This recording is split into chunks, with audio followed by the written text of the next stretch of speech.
É uma montanha de provas contra o Flávio Bolsonaro. Quem quer que tenha lido a denúncia, e eu sei que tem bolsonarista que fica defendendo a família sem ler nada, é igualzinho aos lulistas.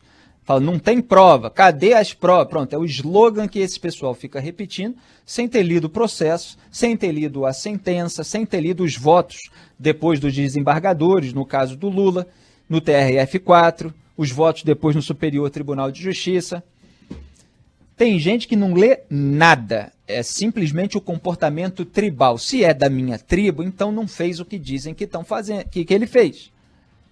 Se é da minha tribo, então eu vou passar aquele paninho, tá? É isso que esse pessoal pensa.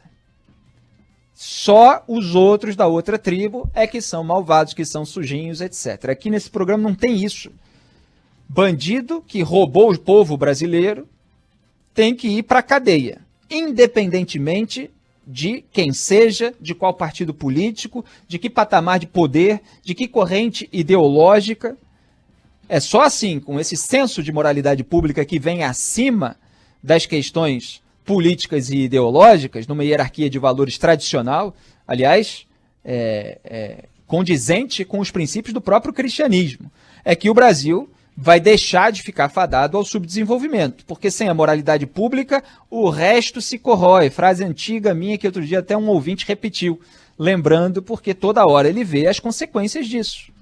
Se você tem pessoas que não zelam pela moralidade pública, elas estão lá zelando pelos seus privilégios, elas estão evitando que o Estado forneça serviços mais eficientes, porque elas sempre estão querendo ganhar alguma coisa nesse processo. Elas não estão preocupadas com o povo brasileiro. E se elas são capazes de desviar dinheiro do povo que trabalhou para ganhar aquele dinheiro e deu para o Estado, foi obrigado a dar, porque é imposto, essas pessoas são obviamente capazes de mentir. E elas mentem tanto que elas conseguem engambelar as massas de manobra que ficam aí deslumbradas com aquele provincianismo, com aquele culto à personalidade do político que é representante da sua causa, da sua bandeira. Em geral, é tudo conversa fiada. O sujeito arranja um discurso porque ele sabe que aquilo funciona com um determinado segmento da sociedade. Mas a gente vê na prática que o sujeito é um ladrão, que o sujeito está lá buscando privilégios, que o sujeito está atravancando o desenvolvimento do país. Em vários casos se nota isso. Agora vamos para os casos específicos. Estamos falando do Flávio Bolsonaro. O que é a rachadinha? Para lembrar, rachadinha é o seguinte, o sujeito tem o salário, no caso dele, deputado estadual. Mas eu vou falar aqui genericamente sobre todos os casos.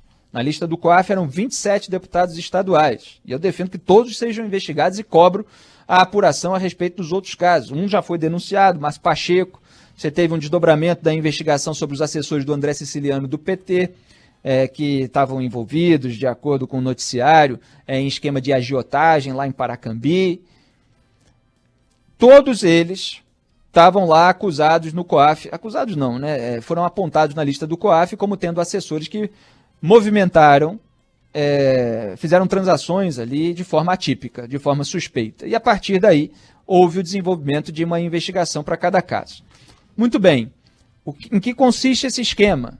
O sujeito que tem um salário como parlamentar, ele quer ganhar mais do que aquele salário paga. E ele percebe, o parlamentar tem direito aí de colocar assessores para trabalhar, para fazer o trabalho legislativo. Vamos fazer o seguinte, vamos ficar com esse dinheiro que iria para assessores, a gente nomeia uma turma aí que também é responsável e também tem que ser punida, que topa emprestar o nome só para a gente conseguir tirar esse dinheiro, que é do povo brasileiro, mas que está aqui nos cofres públicos. Para a gente tirar dos cofres públicos, a gente precisa dar o nome de alguém para fingir que essa pessoa vai trabalhar. E aí se tira aquele dinheiro e o sujeito ganha mais do que o próprio salário, porque ele está levando o salário dos outros que não estão trabalhando, mas que recebem aquela remuneração e repassam em troca de uma mesadinha. Então o sujeito recebe lá 5 mil, 6 mil, 8 mil, 10 mil, 12 mil, dependendo do assessor. Ele fica lá com 1.000 para ele, só por emprestar o nome para o esquema, e repassa para o operador do esquema de peculato os restantes 5 mil, 6 mil, 9 mil, 10 mil, 11 mil, que seja, dependendo de cada caso. Então era isso que acontecia no gabinete de Flávio Bolsonaro, de acordo com a investigação minuciosa. Leiam, simplesmente busquem. Aí já publiquei os links, inclusive, no meu Twitter várias vezes.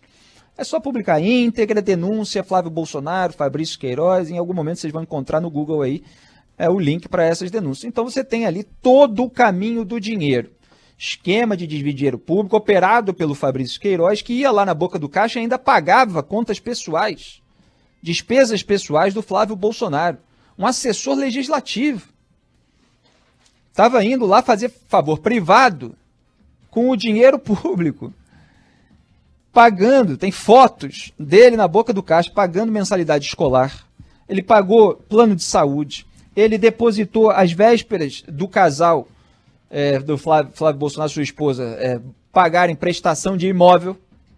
E a coisa é tão provada, o lastro probatório é tão extenso, que o Flávio Bolsonaro precisa ficar acusando de irregularidade. Ah, não fundamentou essa decisão e tal. A decisão fez com que a sujeira toda viesse à tona, né? Só que há várias frentes aí pelas quais essa sujeira veio à tona. Então, às vezes ele consegue uma derrubada da quebra de sigilo, só que você tem outros caminhos que apontaram que ele tinha esse esquema.